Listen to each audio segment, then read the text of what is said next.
On Sky Sports News, they're just showing footage of Kevin Campbell at Anfield in '89 with Merce and with our next guest as well, Alan Smith, on the pitch after that amazing win. It's up for grabs now. And Alan joins us now. Hey, how are you, Alan?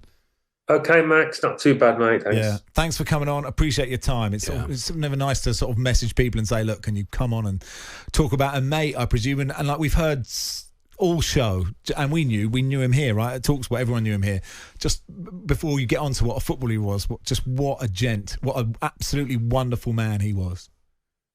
He was, yeah. I mean, he was an extrovert in many ways, I think. Full of life, full of smiles.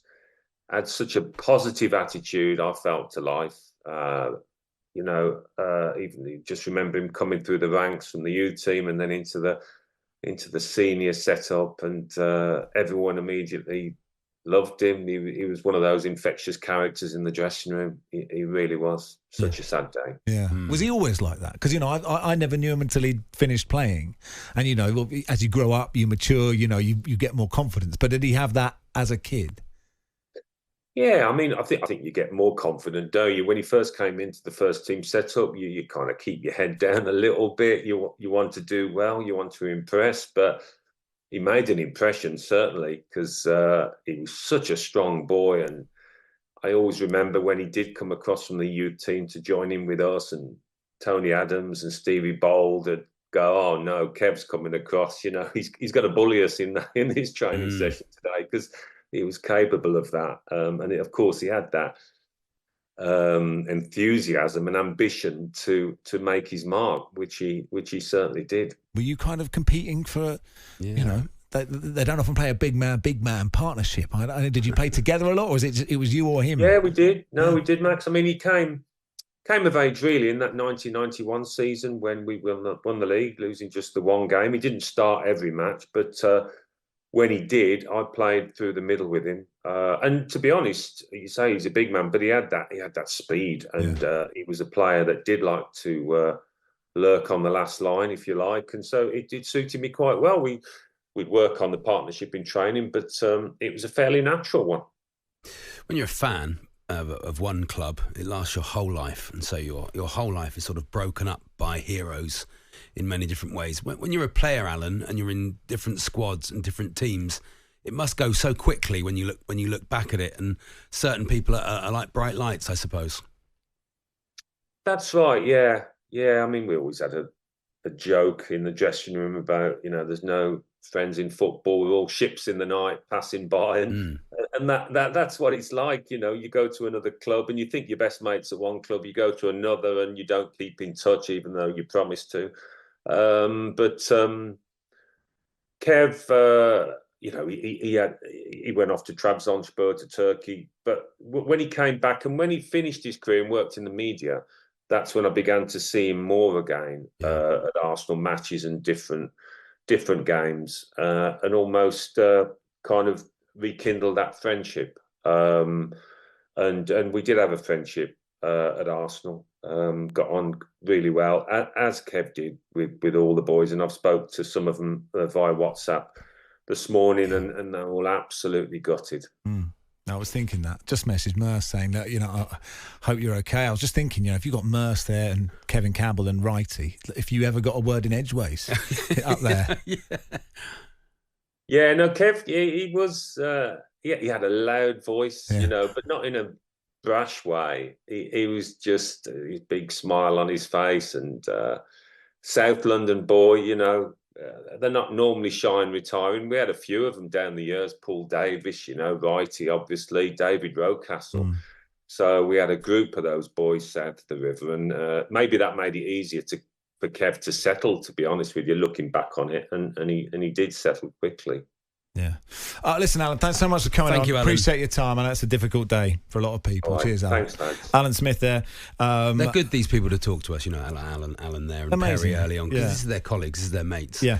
And if your friends just died, that's really tough. So to be able to open up like that and tell us about their friend, is really good of them. It really is. Frank says, for presenters of talkSPORT, dear friends, so sad hearing about Kevin Campbell.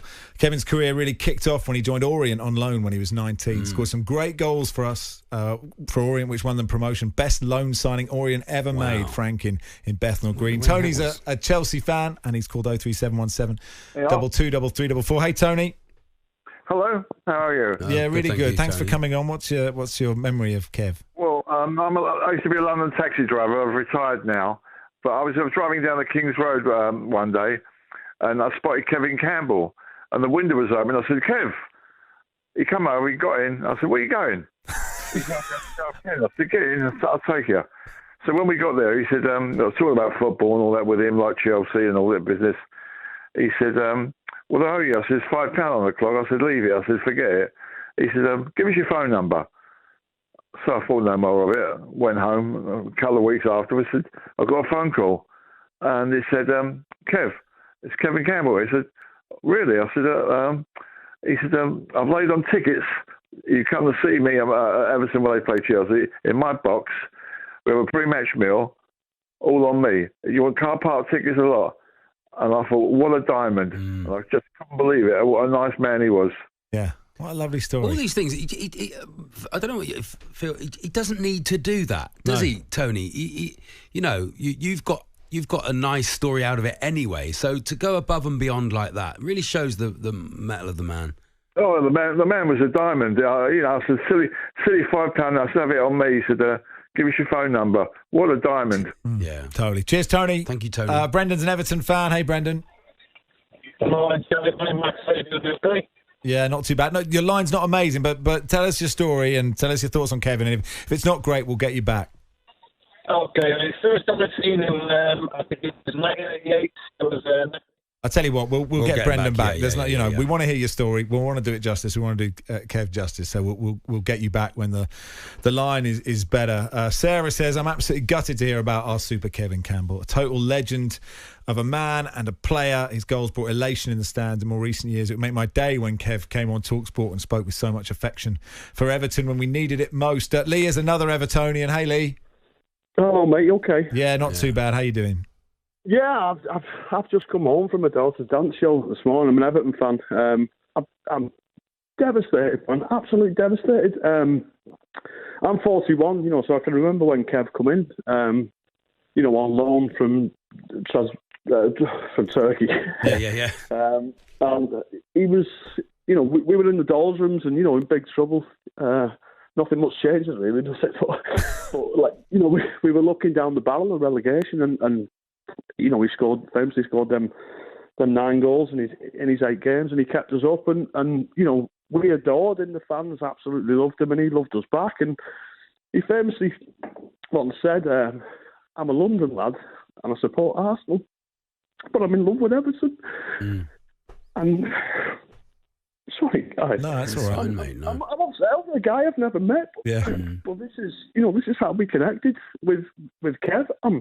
I'm devastated, absolutely devastated. I just want to pass my condolences on to Kev's family and obviously his many friends in football as well. So that's just all I want to say. And rest easy, Kev. Yeah, you said it perfectly, Lee. Thank you, Lee. Thank you, mate. It's amazing, isn't it? Because I'm sort of getting emotional to Lee there. It's funny what sport does. I mean, it's the whole reason we're here, right? But it's funny what it does. Yeah, and the power. Men often aren't great at expressing their emotions, but for some reason, often football gives us that opportunity to be able to express our emotions. And what a ludicrous thing that someone you don't know who is running around in a different colour shirt, just kicking around thing into a different bit of grass to the other bits of grass can have that effect on someone so many years later. And like you said, with all these things, you sort of, you'd like to think they would really appreciate listening to the impact that they had on people like that. So a wonderful call from Lee. Terry is a Chelsea fan. Hey, Terry. Hello, Terry. Hello, both of you. When it was announced a few weeks ago that Kevin was not very well, I thought, I hope he's okay in that. And when you broke that news this morning, I'm driving back working. I wasn't expecting to ring up, and I'm listening to all these tributes. I have a memory of Kevin Campbell. I was at Highbury on the terraces in the 90s. It was 2 up. I think Kevin Campbell, he either started the match or come on as a sub and he scored the winner. I'll always remember that. It was 2 up at Highbury.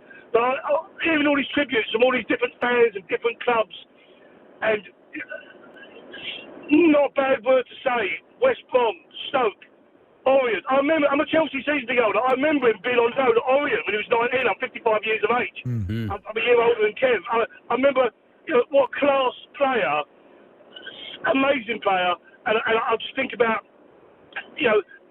all these good things that Everton fans. The chap just now getting emotional. I was emotional talking to you. I was almost like that talking to your chap a little while ago. Just amazing player. And when he come on, the energy, hearing him talk so positive, that, you feel like you was in the room with him when you hear him on the radio. And even the Chelsea cab driver just now, what a story. I mean, it makes I'm tingling now thinking about what he did. What a lovely touch. That Chelsea fan, remember that today dies. I mean, I'm sitting in there driving about working, and I'm just thinking, I want to ring up. I want to give my tribute, like all them fans that he played for. What an amazing player. We appreciate it. Thank you, Terry. Thank you, Terry. Look, we'll keep these calls coming. We're going to try in the next hour to look ahead to some of the games in the Euros and talk a bit about last night as well. But we would still like to hear from you, because the game is just a game. It doesn't really matter. Yeah. You're a Scotland fan. You're a bit annoyed about last night, but it's okay. It'll be okay when England get knocked out in the quarterfinal, the semi-final. We'll get furious about it. We'll get upset about it, but it doesn't really matter. Really, is what impact can you make when you're on this earth for whatever a short amount of time? And Kevin Campbell made a great impact, and you can tell that from the calls we've had today. It's Max and Charlie here on talkSPORT.